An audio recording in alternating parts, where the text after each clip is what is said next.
कमल पोखरी स्थित अग्रवाल भवनमा आइसोलेसन सेन्टर स्थापना गरिएको छ।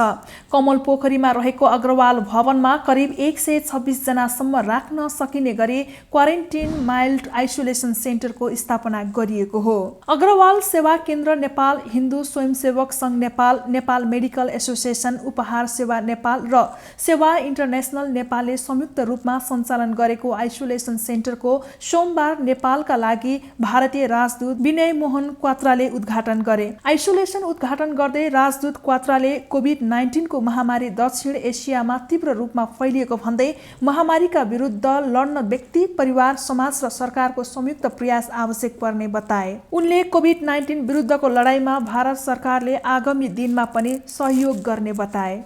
कोविड-19 का जो दूसरी लहर का प्रकोप है वो बहुत तीव्रता से पूरे दक्षिण एशिया में फैला है।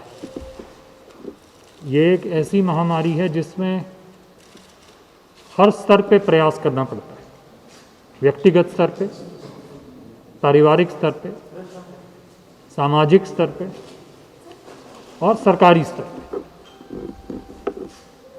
इस महामारी की संरचना कुछ इस प्रकार की है कि इससे लड़ने के लिए समाज का सहयोग और सहकार्य उतना ही आवश्यक है जितना कि एक व्यक्ति का प्रयास और एक सरकार की कटिबद्धता आवश्यक है। इस महामारी नेपाल में इस महामारी से लड़ने के लिए भारत और नेपाल ने बहुत ही अग्रसर रूप से सहयोग किया है, जिसके अंतर्गत भारत से अभी तक लगभग 23 लाख कोविशील्ड वैक्सीन की डोजेस नेपाल में आई हैं, जिनको जैसे कि कार्ति जी ने अभी कहा कि जो आपके फ्रंटलाइन वर्कर हैं, जो एक आयु के ऊपर के लोग हैं, उन सबको वो वैक्सीन दी गई है। इसके अलावा भी आज की स्थिति में पिछले 8-10 दिनों में लिक्विड ऑक्सीजन के टैंकर्स लगातार भारत से नेपाल आ रहे हैं, जिसके कारण अस्पतालों में ऑक्सीजन की कमी ना हो, ये भारत नेपाल संबंधों का प्रयास रहा है। मैं आश्वासन दिलाना चाहता हूँ कि भारत नेपाल संबंध और सहयोग इस कोविड महामारी को से लड़ने के लिए लगातार होते रहेंगे और तीव्रता से होंगे और व्यापक रूप से होंगे, ताकि हम सभी मिलके इस महामारी के ऊपर विजय पा सकें। और मेरे को पूर्ण विश्वास है कि हमारे इन प्रयासों में ये जो माइल्ड क्वारंटीन सेंटर की स्थापना यहाँ हो रही है, उनका भी असीम योगदान रहेगा। आइसोलेसन सेन्टर उद्घाटनमा बोल्दै उद्योगी राजेन्द्र खेताङले आइसोलेसन सेन्टर मार्फत फ्रन्टलाइनर डाक्टर, नर्स लगायतलाई बचाउन सके अन्य सयौं परिवारको रक्षा गर्न सकिने बताए। आजको अवस्थालाई हेरेर भोलि योभन्दा बिग्राल अवस्था आउँदैन भन्ने कुरा नकार्न सक्नुहुन्न।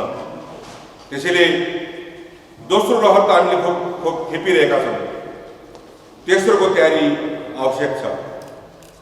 राज्यले आफ्नो स्रोतले, आफ्नो साधनले गर्न सकेको काम नगरेको छैन।